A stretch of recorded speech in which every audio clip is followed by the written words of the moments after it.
people-pleasing. Psychology Today recently published an article entitled 10 Signs You're a People Pleaser, and this really caught my attention because I felt like I was almost self-diagnosing. But Melanie, do you want to just explain what some of these signs were? Well, three of them kind of stood up for me. Was the fact that, you feel, as a people pleaser, you feel responsible for how other people feel.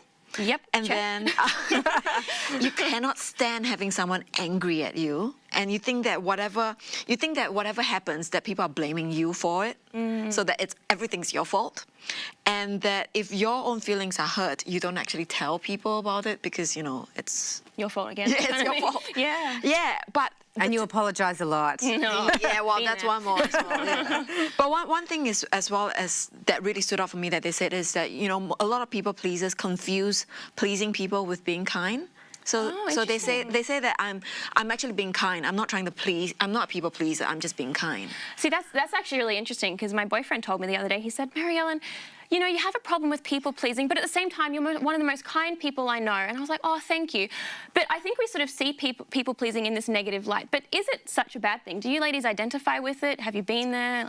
Yeah, I'm the same as you. I'm a self-confessed people pleaser, and I am happy to say that as you get older, not only does gravity drop on the body, but so does your attitude in thinking of what other people think, basically. Right. Why is that? I don't know. I guess you get your priorities sorted as you get on. You're like, I just don't have time for that. But I identified with a lot of them, especially the apologising a lot sort of thing. Yeah. I'm not a people pleaser. I don't think I am. And I know friends who are. From my point of view, it just seems really, really difficult to live life as a people pleaser. It is difficult. It is exhausting. I'm not a people pleaser. Shock horror. Wow. Although the other day Gary did pull me up, he said, you do say sorry to people when you're trying to return things. And I went, yeah, that's probably about the only time I say sorry. Yeah, she never says sorry for anything else. No, only that, strictly that.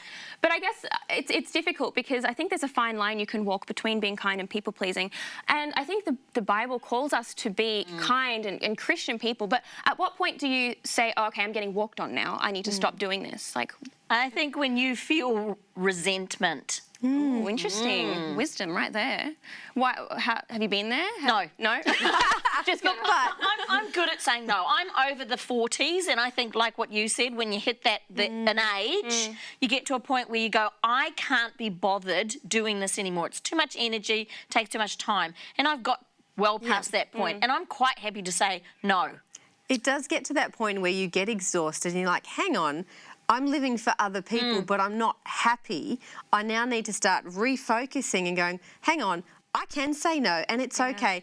And I was thinking about this because the article actually said to start small and to practice small things and saying no to little things. So I've been practicing on the road for, over a decade now because when someone comes up behind me real fast, I'm like, oh, quick, there's someone here, I better move out of their way. And I'm like, no, you can wait. No, that's called road rage. That's not people pleasing. No, but as in I used to rush to get past a car and then, let them by. Start saying no to the kids first. Oh, that's the big challenge. I'm not there yet.